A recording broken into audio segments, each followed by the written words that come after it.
টাইগারদের পেস ইউনিটে এখন কঠিন প্রতিদ্বন্দ্বিতা। তাসকিন, মুস্তাফিজ, শরীফুল, তানজিম সাকিবরা নিয়মিত মুখ। হাসান মাহমুদ টি-20 ফরম্যাটে শুরুতে নিয়মিত থাকলেও এখন লড়াই করতে হয় জায়গা পেতে।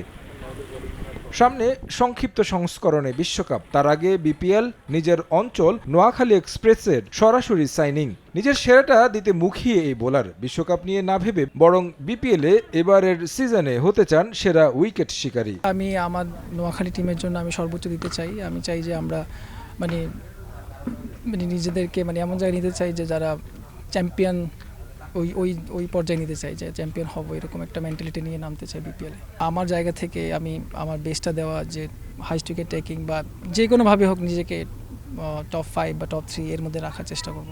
জাতীয় দলে আসা যাওয়ার মধ্যে থাকলেও নিয়মিত কথা হয় পেস বোলিং কোচ শন টেটের সঙ্গে। পরামর্শ দেন উন্নতির, বোলিংয়েও চেষ্টা করছেন ভিন্নতা আনার, সঙ্গে ধার বাড়াচ্ছেন ব্যাটিংয়ে।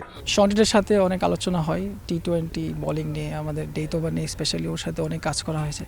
ওর সাথেও আমাদের মোবাইলে কথা হয়, হোয়াটসঅ্যাপে কথা হয়। তো ও ফলো আপ রাখে সবার, সবগুলো দেখে, সব ফাস্ট বোলারদের খবর নেয় কী বিষয়। হেড কোচও মাঝে মধ্যে খবর নেয় যে কী অবস্থা, কোথায় কী করছে, ফলো আপ রাখে সবাই। বোলিংয়ের সাথে যদি ব্যাটিংটাও থাকে তাহলে দলের জন্য আরও একটু কন্ট্রিবিউট করতে পারবো আমি চিন্তা করতেছি। তো তাই আমি ব্যাটিংও একটু ফোকাস দিচ্ছি, মাঝে মাঝে ব্যাটিং করতেছি, ইনডোরে বলেন মেশিনে, চেষ্টা করতেছি যাতে বড় বড় ছয় মারা যায়। জাতীয় দলে 3 ফরম্যাটেই অভিষেক হয়েছে লক্ষ্মীপুরের এই পেসারের। ওয়ানডে ও টি-20তে সমান 26টি ম্যাচ খেলেছেন, তবে সাদা পোশাকে মাত্র 13টি। যে ফরম্যাটটা বেশি পছন্দ এই ক্রিকেটারের, টি-20-র যুগে যা কিছুটা বিরল। ক্যারিয়ারটা শেষ করতে চান কিংবদন্তিদের তালিকায় নাম তোলে। প্রত্যেকটা ফরম্যাটে এনজয় করি, বাট টেস্টটা একটু ডিফারেন্ট।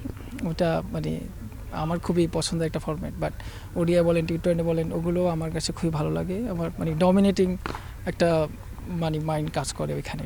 লাস্ট মোমেন্ট পর্যন্ত আমি যাতে টেস্ট ম্যাচ থেকেই শেষ করতে পারি বড় অংশ উইকেট নিয়ে, তো চিন্তা থাকবে যে 500 উইকেট টাচ করা। নোয়াখালী এক্সপ্রেসের এই পেসার অবশ্য দল নিয়েও আশাবাদী বেশ। এবার কাপ নিয়ে যাবে নবাগত দলটি, ভক্তদের এমন আশা দেখাচ্ছেন হাসান মাহমুদ।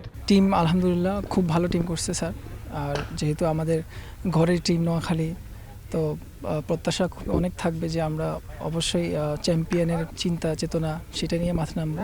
তারেক হাসান শিমুল, সময় সংবাদ, ঢাকা।